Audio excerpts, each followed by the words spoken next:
We are honored to have Miss Meera over here with us today to guide and enrich us with her knowledge and experiences. Now, Pavani of our school will introduce and welcome Miss Meera Datta to our students and share her accomplishments with us. Pavani, over to you, beta. Thank you. Yes, ma'am. Greetings to all my peers, and once again, welcome to Infinitum Fest, a festival to our futures. Today, we have Ms. Meera S. Datta with us, the Associate Professor of NIIT University under the area of Electronic and Communication Engineering. Her research area are science education and educational technologies, in which she focuses on technology for large classroom and science experiment and more. Apart from her excellent work in the field of research and publishing a number of articles and paper, she spent her spare time in terrace gardening and ancient Indian philosophy. Today she is here with us to enlighten us and discuss the emerging careers in engineering she has seen get in her career of 25 years.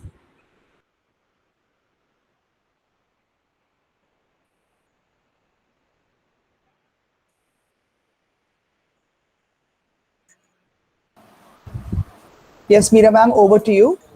Yeah, thank you, Pavni, for that introduction. So I'm just going to be sharing my presentation, so please give me a moment.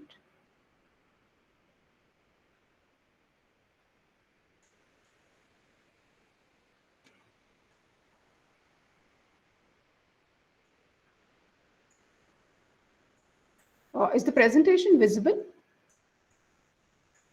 Yes, ma'am. Yes, ma'am. I'm going to be changing it. Do let me know if it is changing at your end.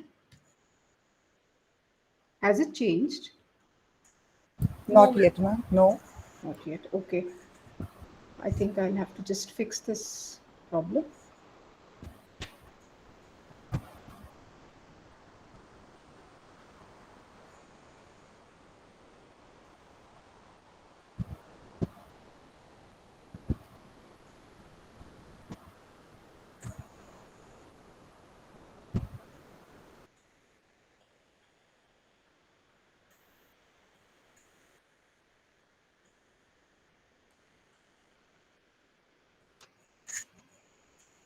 Okay, is it visible now?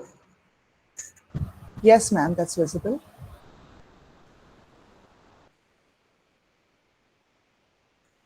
Has it changed? No, ma'am. Yes, now it has changed. Yes. Okay, fine. Thank you so much. As Pavni said, I'm Meera Datta. I'm with the Electronics and Communication area at an IIT University. I teach my students. So I teach in the area of microcontrollers and microprocessors, embedded systems, IoT, and so on and so forth. I also am very interested in educational technology, so I do a lot of dabbling in that area also. Then I guide my students to do their R&D projects. So that's another very interesting area. All my BTech students, do with me. So what I'm going to do is next, 40 minutes or so, I'm just going to share some of our thoughts on, what is the future, what is it going to look like, and what is it that you can be doing to be prepared for that future. So I've structured the presentation into three parts. The first part is we'll look at what is happening around us and what is going to happen in 2025, because that's when you will be exiting the world of education and getting into the world of work. And what is causing that great unknown that is there, what is going to happen in that world. And then we look at some of the careers that are going to emerge, and how you can make a choice. You can choose one of those careers, and then of course you'll be taking the help of your school teachers and principal and so on and so forth, and deciding on a wise career path for yourself. And lastly, I'm going to be dwelling a little bit on what we do at the university in order to be able to handle these, two things that I have spoken about. So without much ado, today you're here, the year 2021, a very momentous year. 2020 also was a very momentous year, thanks to the pandemic. which has accelerated all the changes that we see around us.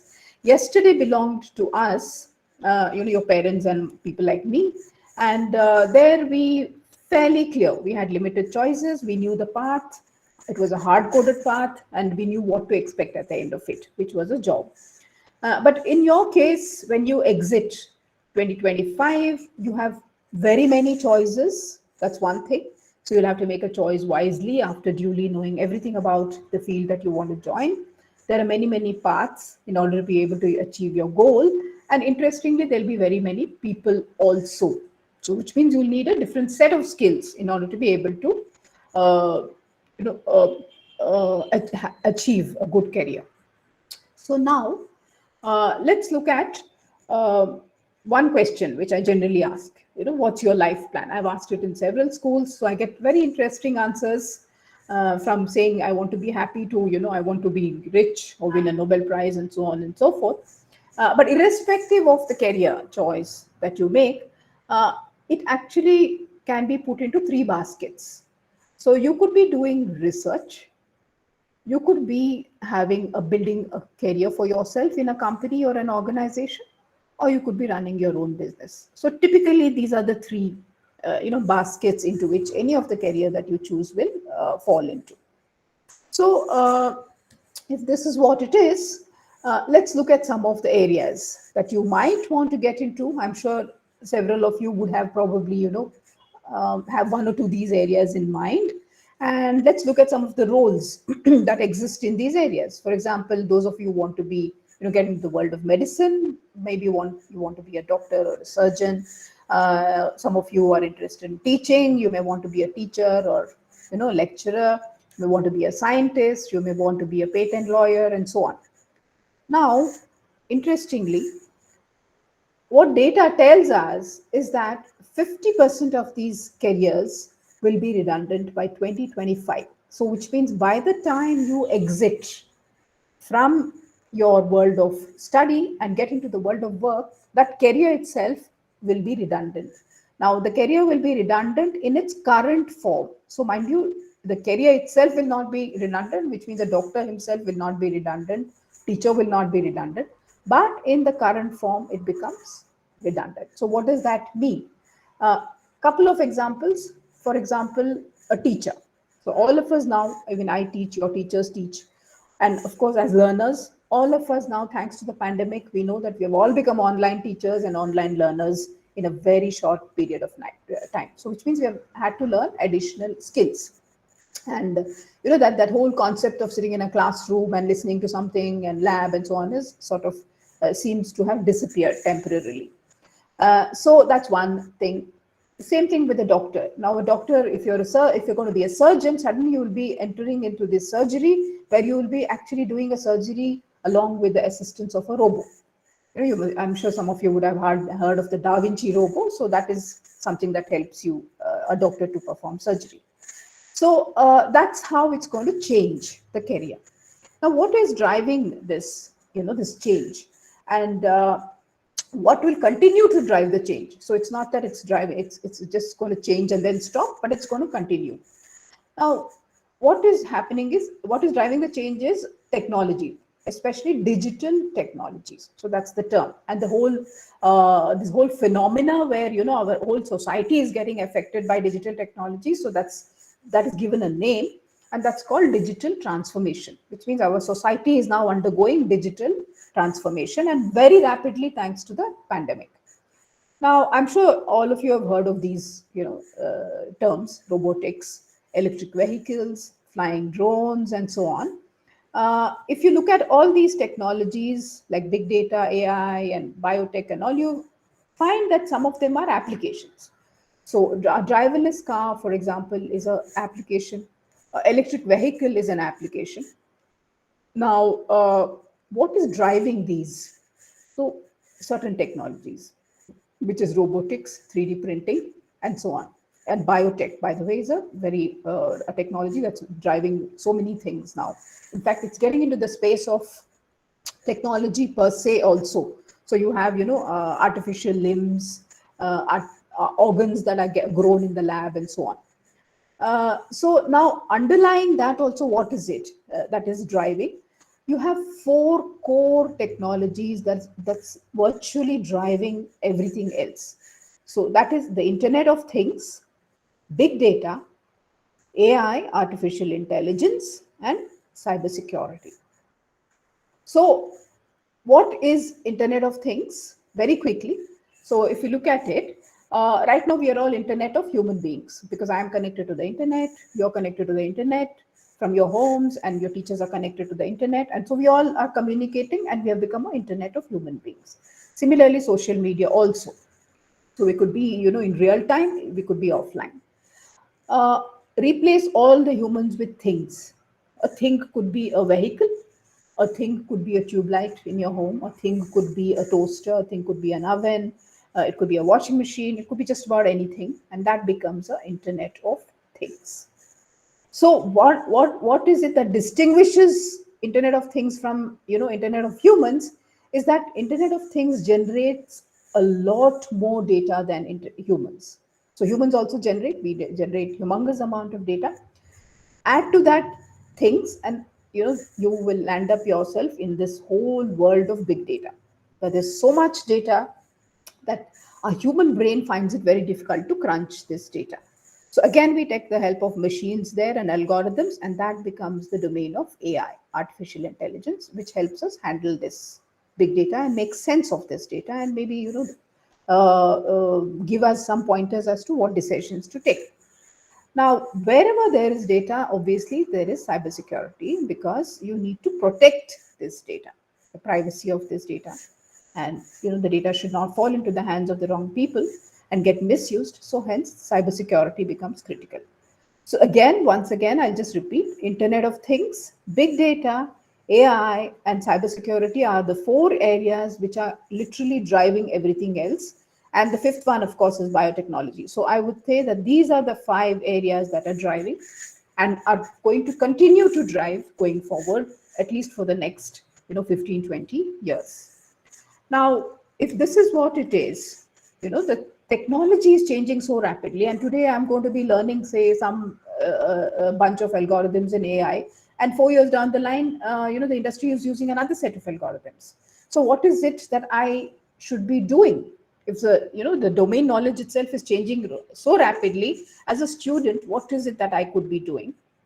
So what I should be doing, or what you should be doing, is acquire a set of skills which will help you handle this rapid change in the domain knowledge that is taking place.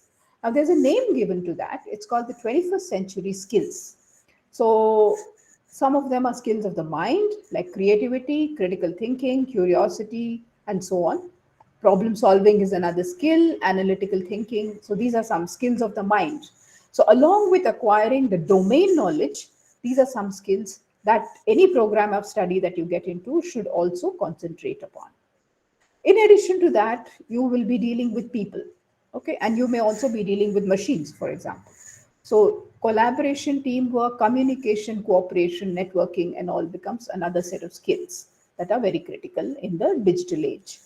And then, of course, digital skills itself, constantly upgrading yourself on the latest digital technologies that are emerging. So that's another set of skill that is needed. And of course, lifelong learning. So which means till the end of your career, 60 years, 80 years, doesn't matter what it is, you should have the ability to be a learner, which rests actually on this whole thing of curiosity. So keep the curiosity alive, and you'll end up being a lifelong learner. So that set of skills is going to be very handy, so that you continue to be relevant in your career. So we've looked at technology, rapidly changing technology, and we have looked at a set of skills that are going to be independent of time and space, and it is going to help you in your career. Now, let's begin with the second part of my presentation. That is, what are the career opportunities that are available to you in the digital age? So going forward, I've divided that, into stream wise. So some careers in engineering. So several of us, I'm sure, wanting to become engineers. So for those of you who want to be engineers, so options obviously are these: AI, machine learning, data and robotics and IoT and biotechnology. So some of the roles that you might be performing would be a robotics engineer, a AI analyst, or a data scientist, and so on. So as of now, these are the roles that exist. Going forward, the roles themselves might change also. So these are some careers that are available in engineering. So apart from this, of course, you have those evergreen or standard engineering branches such as civil and mechanical and electrical. Yes, those are also very interesting areas and are much needed, but they will also be, by the way, impacted by these areas thanks to this whole space of what is called industry 4.0 that is emerging, where the industry itself is undergoing a tremendous change due to automation of its activities due to these technologies. Okay, so that is what is there for those of you who aspire to be engineers. For those of you who want to, don't are looking at careers outside of engineering, so you have architecture as one area. This is, if you have a creative bent of mind and you love to do things with your hands, then you could go in for this kind of a area. And some things that you could be doing is, urban planning and rural planning as well, urban design, rural design, which is very, very critical going forward, and other areas that where you could be dabbling in. And one thing that is really driving this whole space of architecture, sustainability. So that's another thing that you will be dealing with if you become an architect. Now, you could be sticking to your core areas.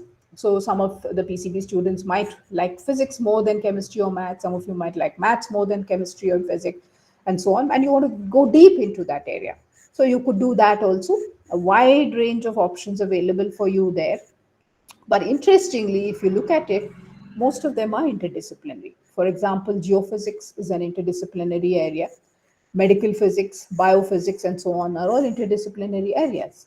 And if you decide on maths, you could be doing in some areas like finance and banking and insurance, of course, and meteorology, and data science itself needs a lot of mathematicians.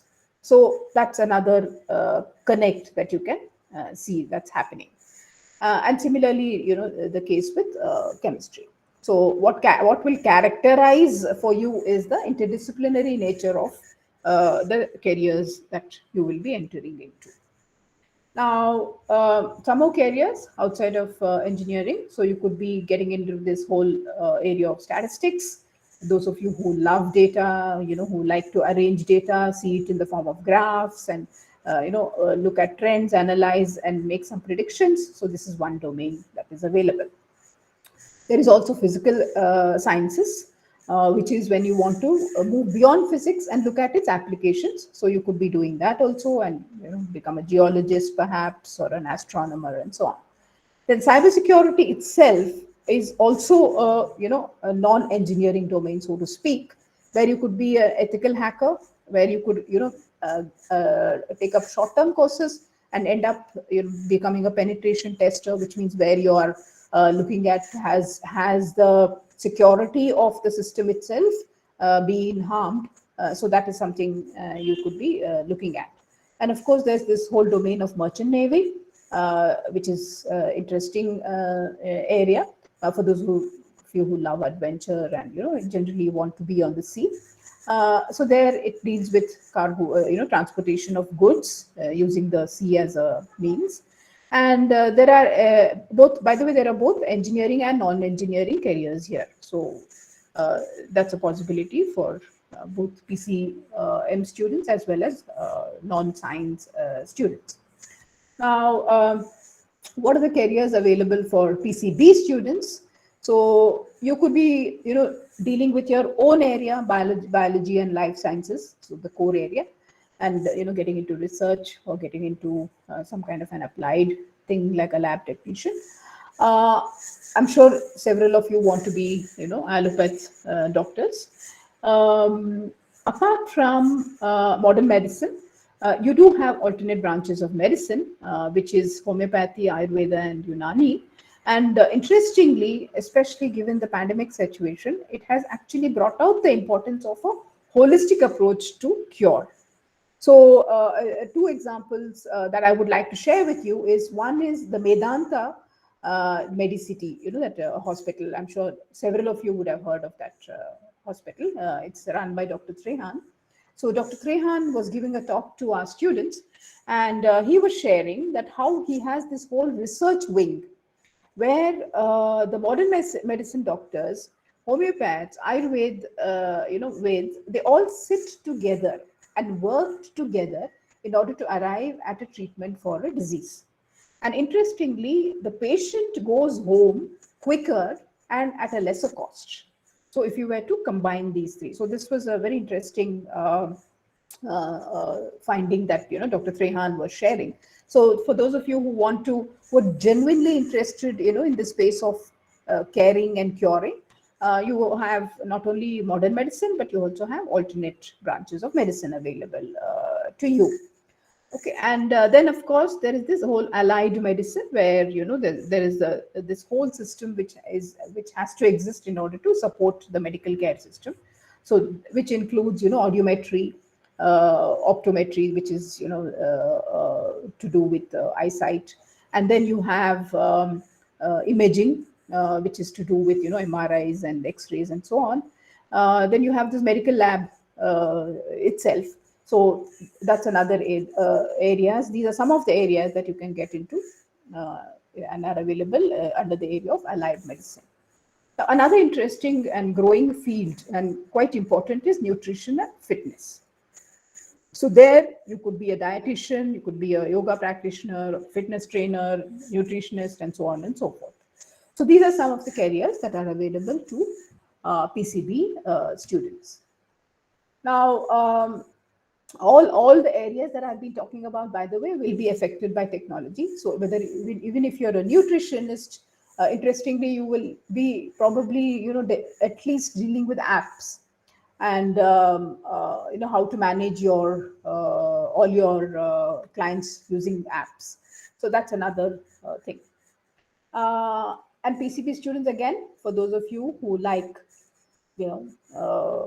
plants and animals, so there's agriculture, there's veterinary sciences, and then there is this field of pharmacy where dealing with drugs manufacturing, and of course there is psychology, and again bioinformatics, which is not only an engineering field but also a science field of the science. And some of the roles that you will be doing here would be are these.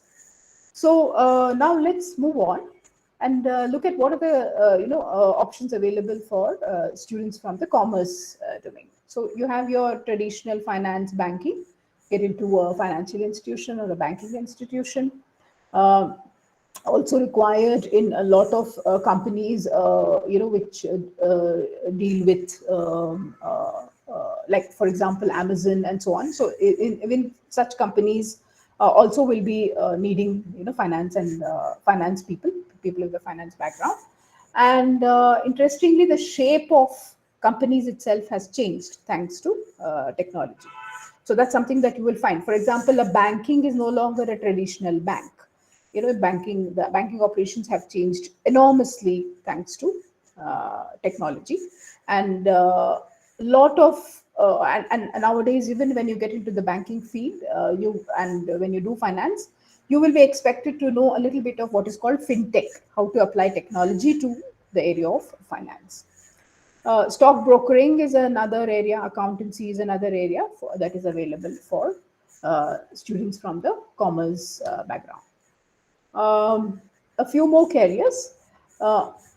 Digital marketing and marketing analytics is something that can, in fact, this is a field that not just commerce students, although commerce students will do a good job of it, but from any domain they can get into, including science, if you have a flair for a little bit of mathematics and the ability to handle data. So that's one thing, and this is one domain that is going to continue to grow. And you will be doing roles like marketing analyst and business development and so on.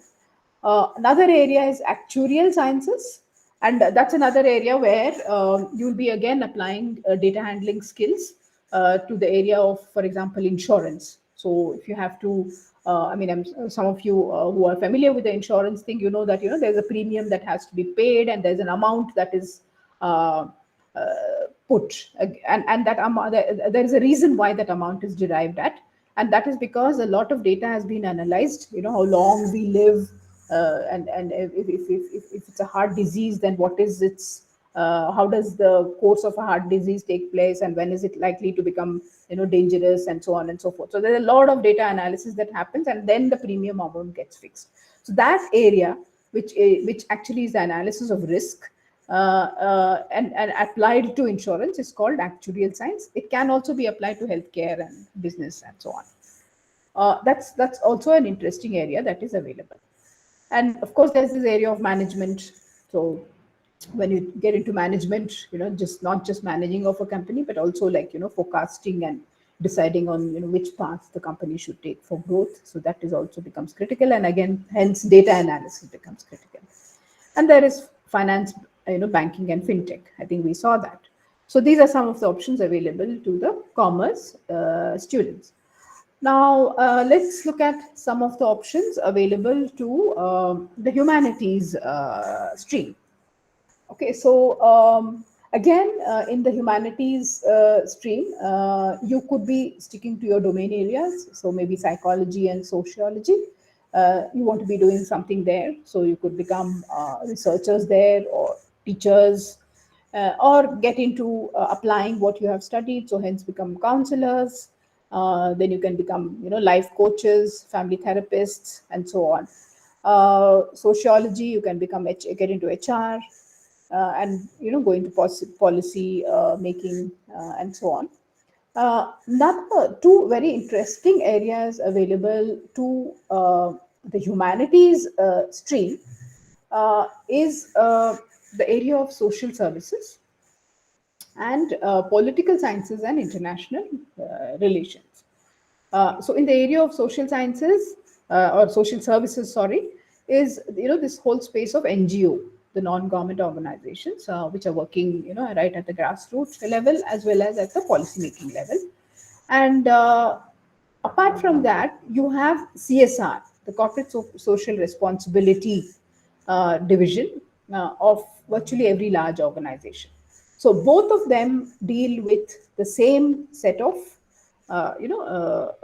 audience, and that is one area where, as social scientists, you can make a meaningful contribution. Now, if you get into political science and international relations, now that is becoming very critical now. Now, if you look at it, we are going more and more global, right? So, which means that any policy that a country makes, you will find that it has an impact at a larger level also, or anything that, say, the United Nations, makes a policy, then obviously it's going to impact several countries, which means that there is a lot of data crunching that has to happen. There's a lot of on-ground field work that has to happen in order to collect data. And all that means dealing with human beings. So that is where humanities person can contribute very meaningfully and actually get into this area and hold positions like that of a political analyst, research scientist, World Bank organization you can work in, and so on, right? So this is what it is. Now, there are certain careers which are available for all streams, right? So any area you, irrespective of whether you're a science or commerce or an arts person, you can get into, for example, journalism and mass communication. So now again, there's new media communication, which means that how to write content for the digital media. So that is a very critical thing. Then there is this area of economics and law and hotel management. So these are some areas that are available to all streams. And some of the things you will be doing this are given here, and interesting things like being an economist or getting into, like hotel management is another interesting area where you could be doing front end operations, back end operations, and so on. So this is something that's available for all streams. Some more careers for all streams.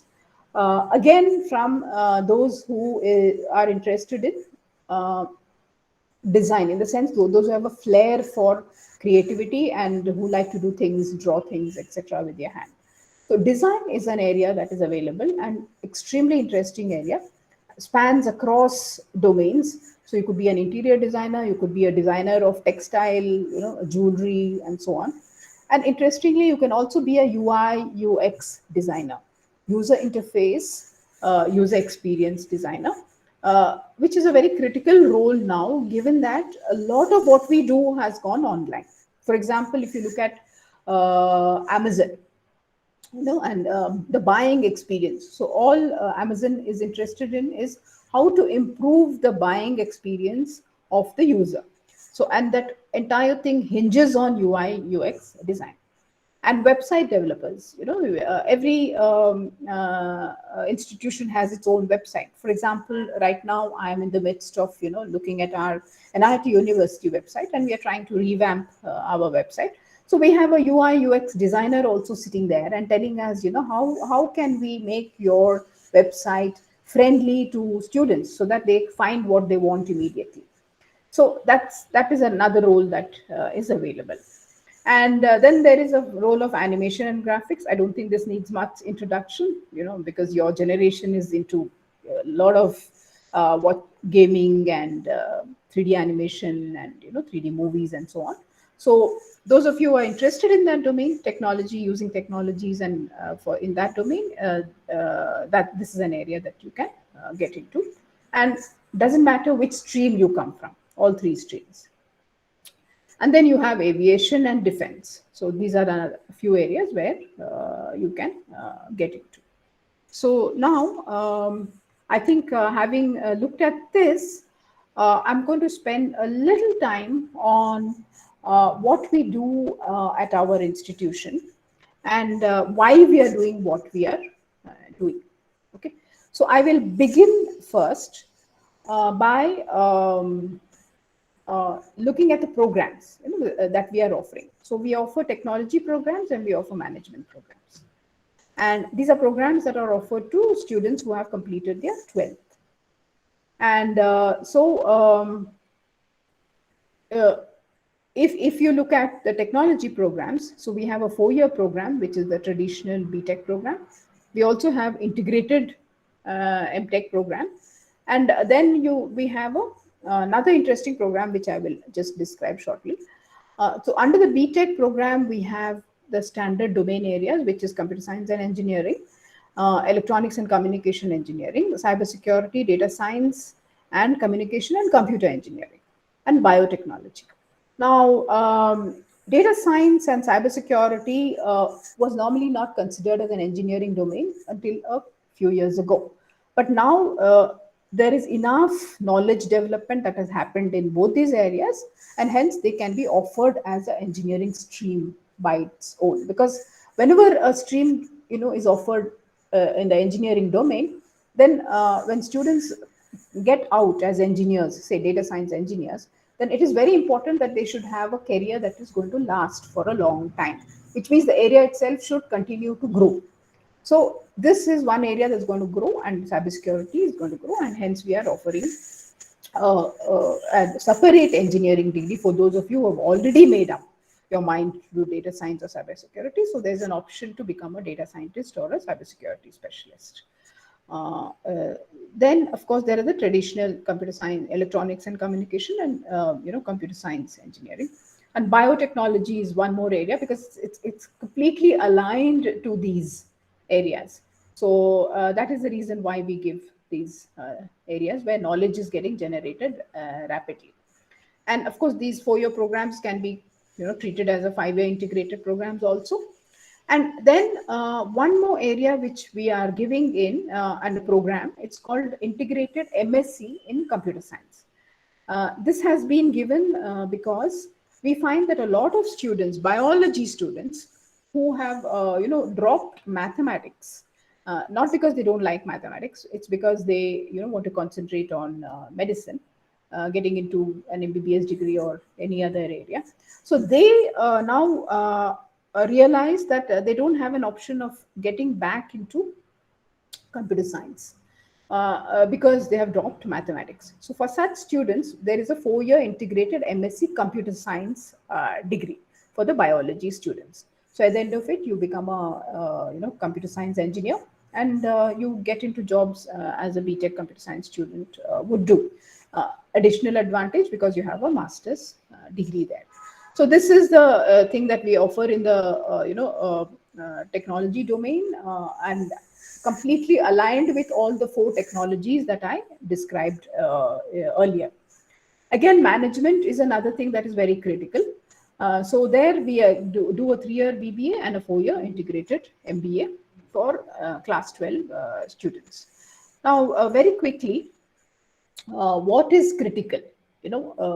Program wise, given the fact that technology is changing, and given the fact that 21st century skills is very important to be acquired, how should a curriculum be structured? So we have experimented a lot, and right now we are at this stage where we felt that the curriculum should be completely customizable. So which means that what has to be studied should be in the hands of the students. So 31% of the curriculum is now in the hands of our students, and they decide what they want to study. So how is this achieved? So we achieve this through 3 or 4 things. First thing we do is we have offered is what are called activity-oriented courses. So here we find that our students come to us with various interests. Some of them are good painters, dancers, musicians, and so on. And when they come into a very rigorous program of study like engineering, normally these things take a backseat. But we find that finally, when you get on to building your career, these skills are also very important. These so-called hobbies also are very, very important. So hence, we have converted our courses, 3 of our humanities courses, into activity-oriented courses where you can bring your hobby into the classroom and convert that into a course, and take a credit for it, academic credit for it.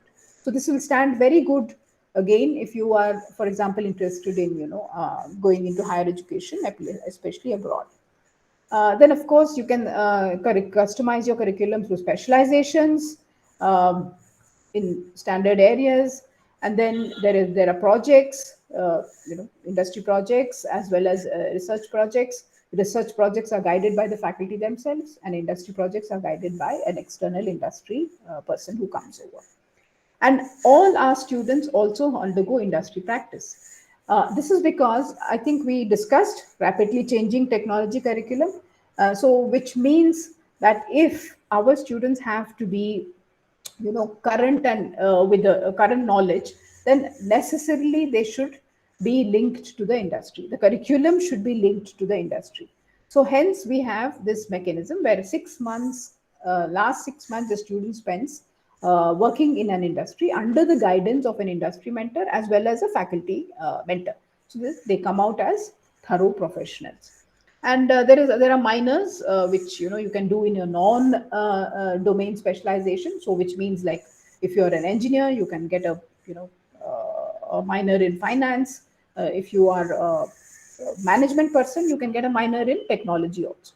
So that's how it is structured. Now, very quickly, some of the specializations that we go on to. So I'm not going to spend too much time on this because I would rather take some questions. So we have, the standard things that I had discussed: business analytics, digital marketing, and of course, family managed business is some specializations that we give. 12-month industry work is a very unique feature of the 3-year BBA program.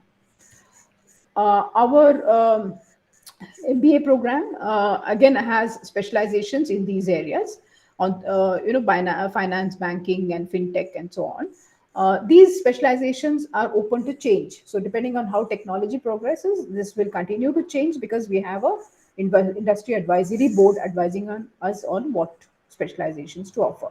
But they're all in sync with the what is happening in the industry due to technology changes. And here again, they do a 6-month industry practice.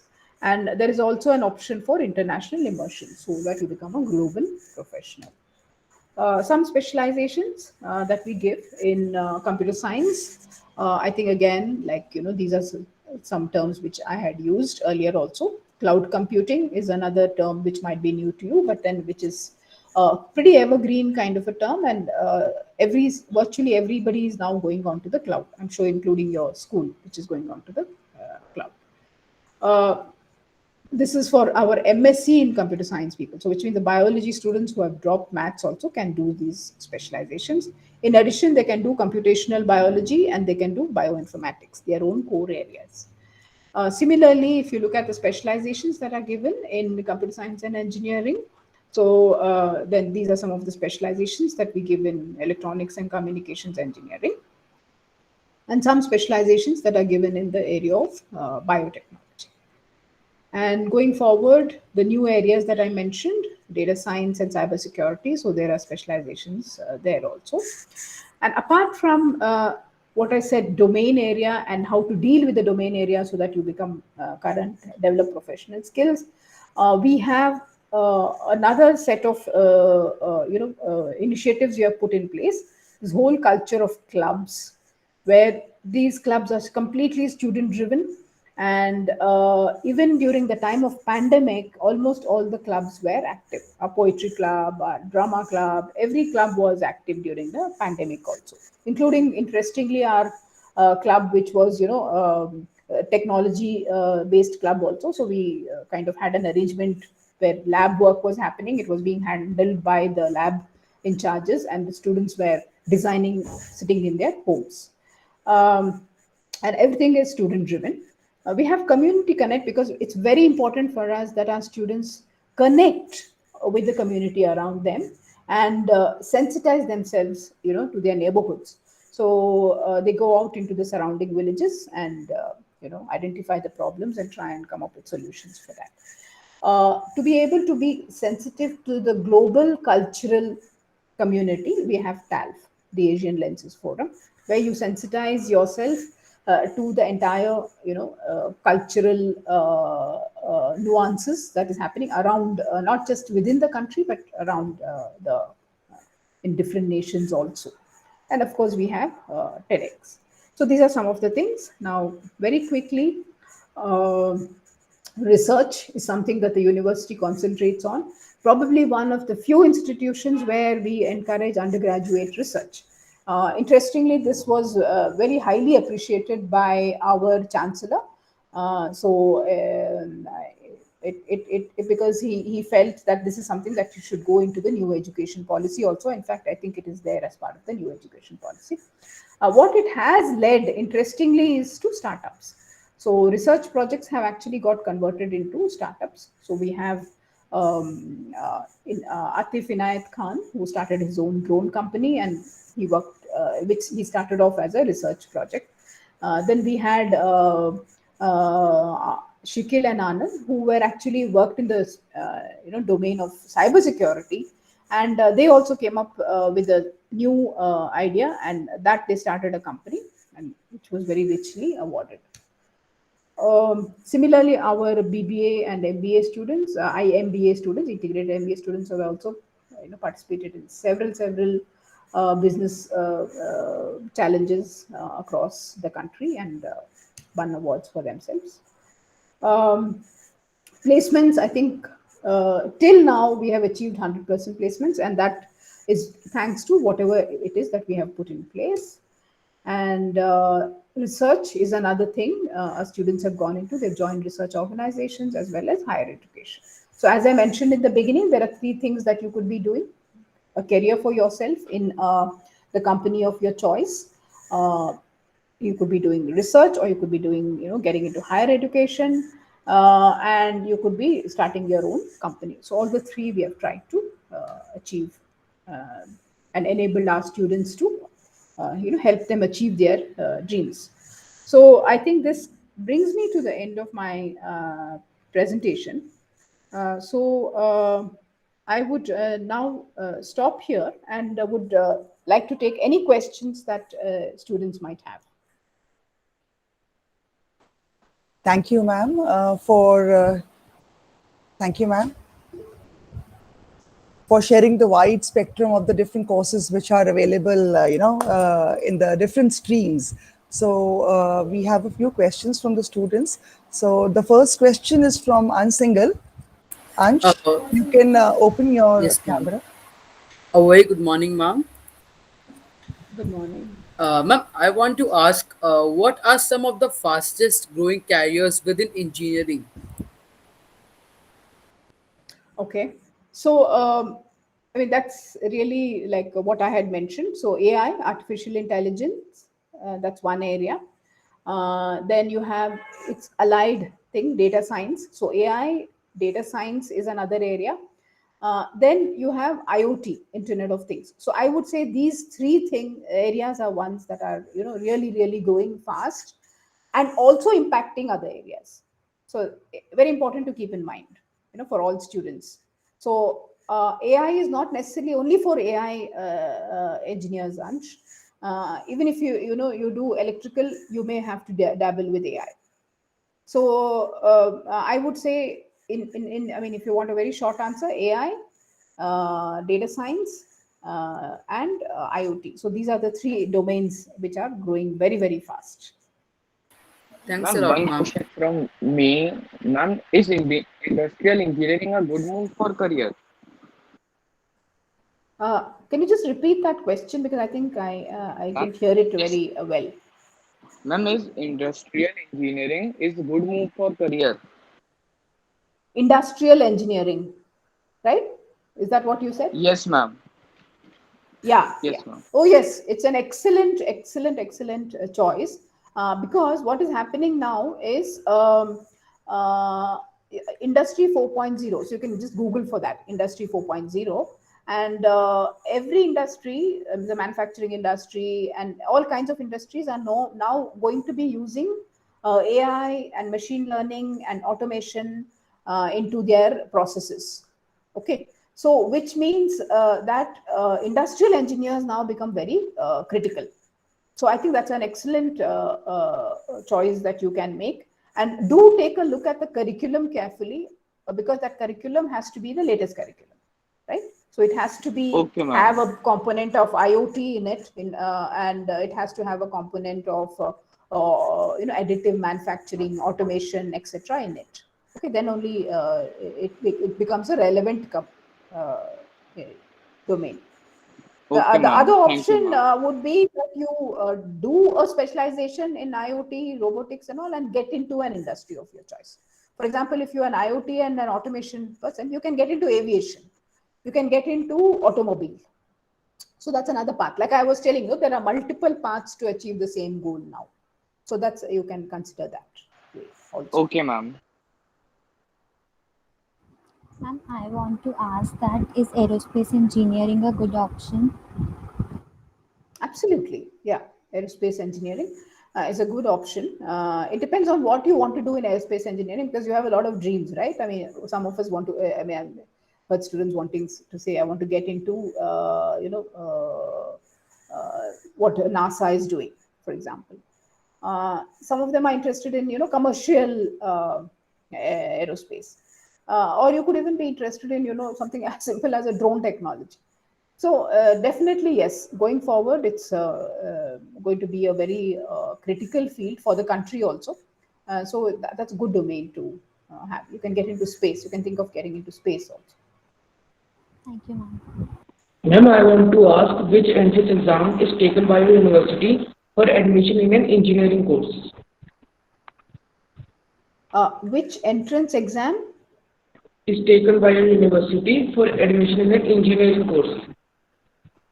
Are you referring to an IIT university, or are you talking in general? Are you asking Ma'am, this NIT question in general? University. NIIT University. Okay. So our admission process is a little different.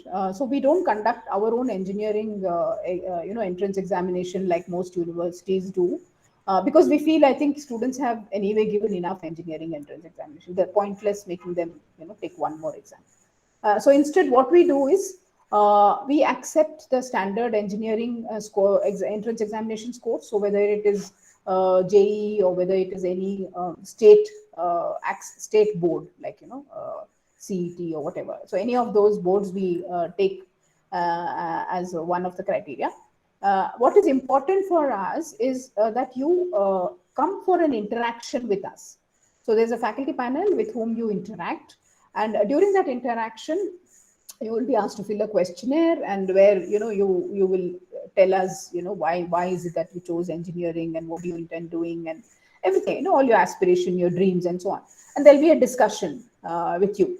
So we give admission based on that. So based on your engineering entrance, whichever entrance you take, that score, as well as how you interact with us. So it's a different process. So do look up our website and you will get an idea like what it is. But only thing is, what we have done is to remove the stress of one more engineering entrance exam. So we don't want to have that. So we don't have our own exam.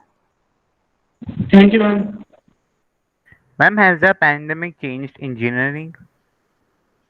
Has the pandemic changed engineering? That's a good question, because I ask myself that every day, especially because I take microcontroller, microprocessor course. And, there was a point when I was in my home, the lab was in the university, and my students were located across the country. And we were like wondering what to do. Not really, because what I realized that we did manage to achieve something very different during that time, One is we became very familiar with some very sophisticated simulation tools, which otherwise we would not have become familiar with. So which helped us get into design, right? Rather than just dabbling with and struggling with hardware, we also went into design. So that was one thing I saw. So it changed for the better, if I were to answer your question. And secondly, we came up with some very interesting ways of handling, So the students wrote their own programs from their homes, and then sent it over to our lab in charge, sitting in our lab in Nimrana. And he used to have this camera which used to direct it on the demo board, and find out, and then the student could see whether their program worked or not, whether it was a robotic board or any board, they could see that. So I'm referring only to my domain, because I think my domain, electronics, is probably the hardest hit. And of course, there are other domains which are also like civil and mechanical. But if you look at computer science, hardly anything, because everything is cloud-based. So there was virtually no disruption at all. So it has not affected in terms of teaching. Now, has the pandemic affected the content of the engineering itself? Definitely, yes. Yes. Because what has happened is now absolutely new domains and ideas have to be created. So the content of the engineering itself will change accordingly. So our final year students are doing some very interesting work in order to address pandemic problems. Ma'am, the growing competitions requires us to be good in a particular field. So do I have to get in masters in my field to get a job? Not really, not really. Because see, what is important is that you have to understand what is it that you can do at a bachelor's level, and what you can do at a master's level, and what you can do at a doctoral level. So there's a reason why this whole knowledge field has been divided into these three kind of things. So what normally our students, I've seen our students career progression. Earlier, of course, when they came with the same thought that you have, that maybe like after BTech is not sufficient, so I have to do my masters and so on. But once they settled in, and once we got them to be in touch with the industry and do industry projects and all, the realization dawned that it is better to get into the industry after doing a bachelor's degree, work for a couple of years, and then decide whether you want to either diversify, or you want to gain a mastery level, right? For example, you may want to diversify into management, so in which case I make a choice saying I would like to do techno management, for example. Or I may want to say that okay, now I have done the data analytics, and I'm a generalist in terms of data analytics, but I want to be a data analyst in finance, a data analyst in, maybe aviation industry, so on and so forth. Then I go for a mastery level. So they have been making choices like that. So I hope you understand that, a BTech is more than sufficient. A good BTech is more than sufficient to get you a good job as well as to get you a good career. And then you can always make a choice. Now, the choice is yours. Supposing you have already made up your mind to do, I want to get a mastery level, go ahead and after BTech, do your masters and then get into the, career. That is also absolutely fine. Yeah.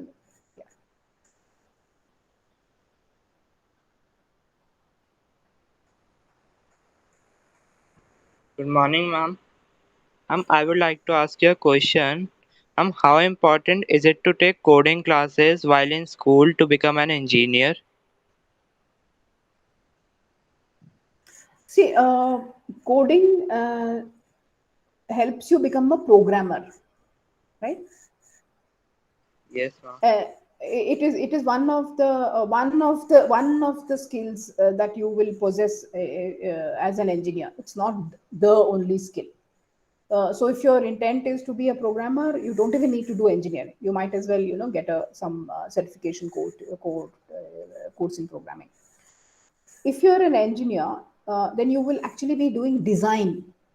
Okay, you will be designing algorithms for which you will have to write code, no doubt. Okay, you will still have to write code, but then you are at a higher level. So that higher level of skills is what engineering teaches you. The design skills.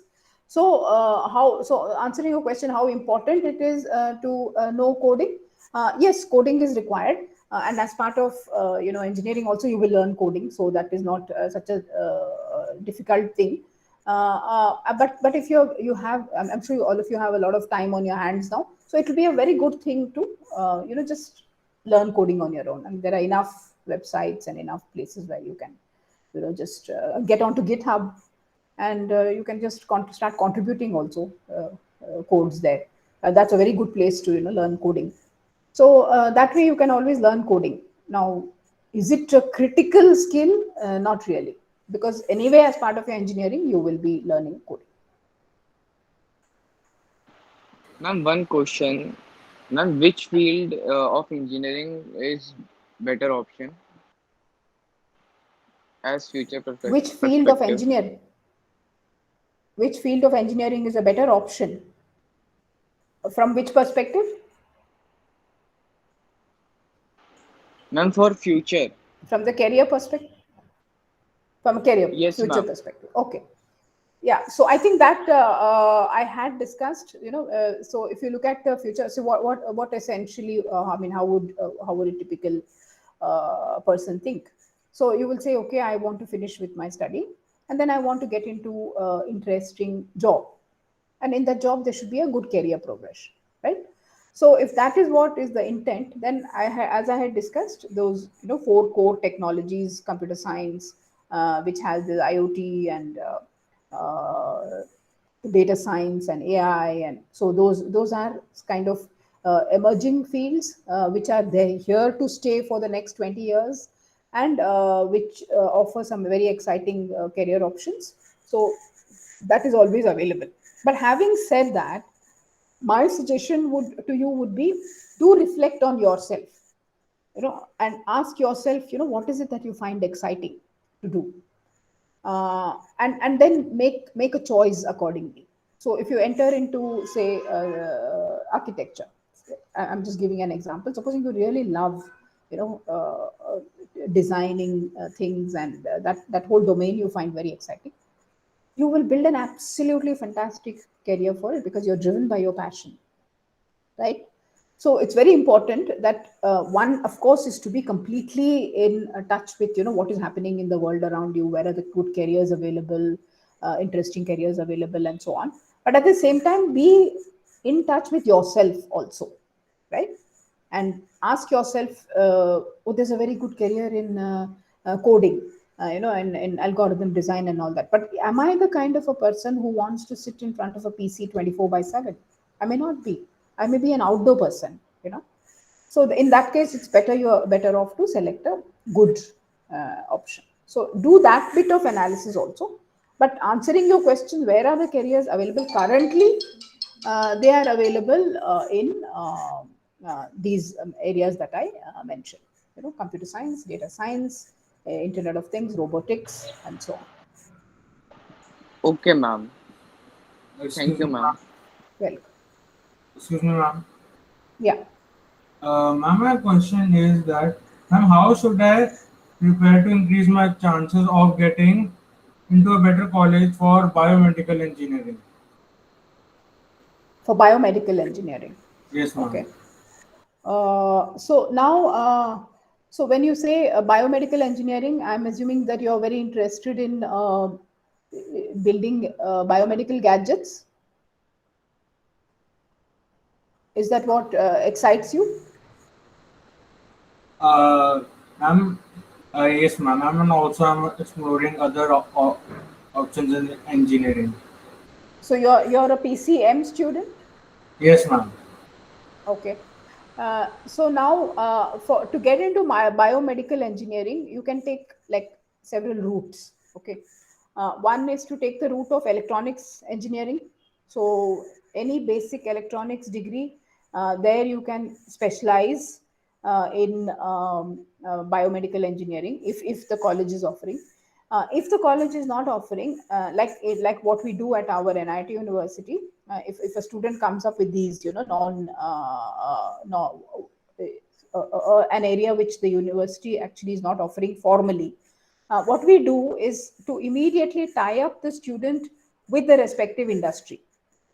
So which means all the projects that the student does as part of his studying coursework, as well as his industry practice, 6 months he'll go and work in a biomedical industry, and so on. So as a result, what will happen is he will be an electronics engineer, but with a very firm, good background in biomedical engineering. So that's something that we give. Otherwise, you can look at engineering institutions that offer pure biomedical engineering. I mean, if you've really made up your mind completely that yes, this is what I want to do, and I have no intention of wavering from my path, then go ahead, look at those institutions which offer biomedical engineering, and see what are their admissions criteria, and try and satisfy that criteria. But if you still have, I mean, a little bit of confusion, let me give myself the option of changing if required. Then I would suggest going for an electronics engineering degree, and then you do go the biomedical path. Okay, thank you, ma'am.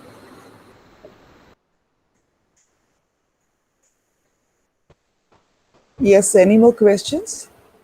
Any more questions from the students?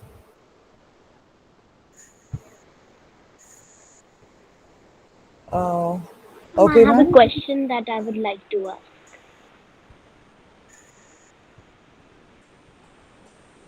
Yes, Ria, go ahead. Okay. Ma'am, I'm a student who's interested in biology and chemistry, but I'm not so into physics. So I'm in 10th right now, but in 11th, I would like to take PCBM and I want to become a forensic scientist. So I wanted to ask, is there any scope for forensic sciences in the future? Absolutely, yeah. Because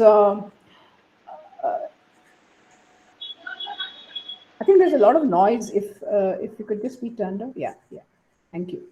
So now you're saying forensic science. I'm assuming when you say forensic science, you mean the criminal part of it, right? Yes, ma'am. Okay. So if you look at forensic science, that is now being heavily influenced by technology, right? So technology has got into it, and it's completely changed. It's gone out of that what we read in typical books where something is collected and something is done. It's a completely like a technology assisted area right now. And if you look at this entire set of people who deal with forensics, for example, the police force, so they are constantly on the lookout for good forensic scientists, because they are the ones who would be needing these people with this set of skills, very important for them. And India in particular, we lack a little bit of domain expertise in such areas. So I would absolutely, encourage you, if that is what you find very exciting, to go ahead and choose this field, and while keeping in mind that you will also be have to deal with a lot of technology in order to be able to be a good forensic scientist. Okay, ma'am.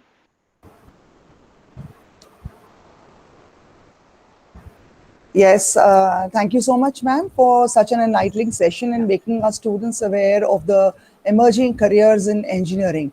So that was a wonderful session. And now Pavani would just like to express her thanks to you for sharing all the, the various streams, the various options available in the different streams, ma'am.